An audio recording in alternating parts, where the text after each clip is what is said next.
Yes, mayong hapon mga kabukid. Ani na karon sa kuha no, ibabaw no, sa gamay farm no dire. Di ato dire sa gingan nga lakatan og kanang sagol nga tundan og kining ito yung mga ano namin, yung mga saging na lakatan na tinanim namin.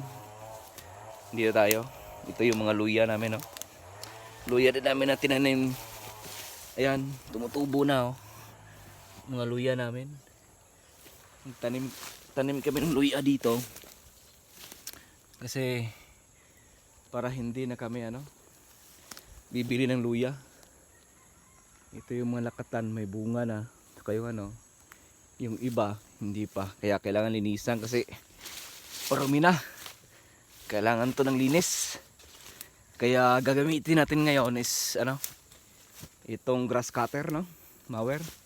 Magmamawer tayo mga kabukid para malinis ang makahinga yung mga saging natin. Kaya sige, panta rin na yung natin.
Ayan mga kabukid, no?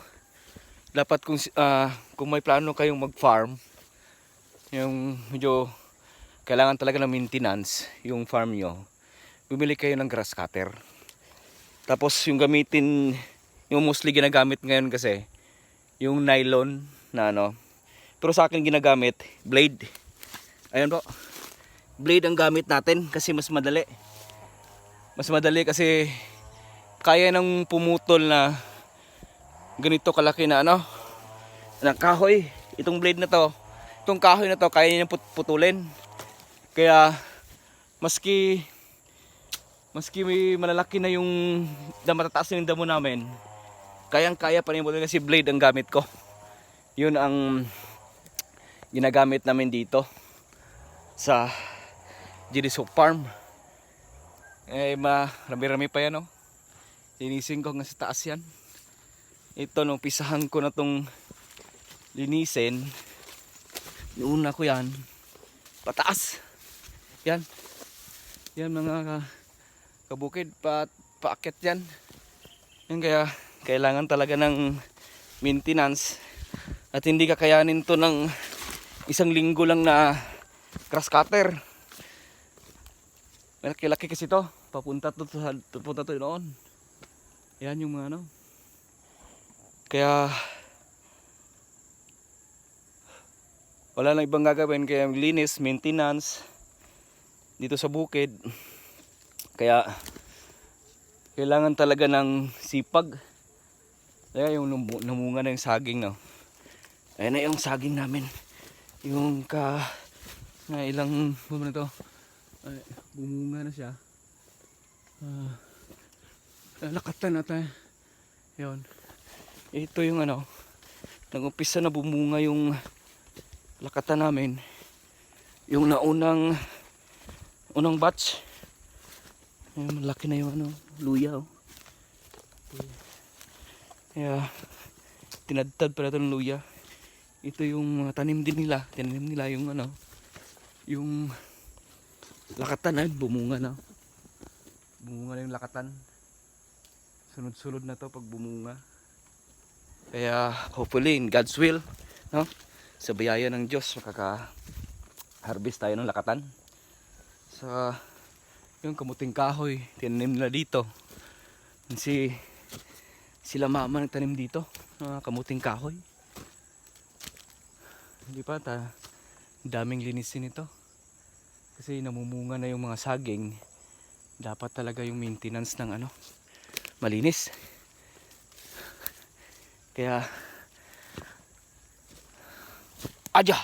mga kabukid, dami pang lilinisin.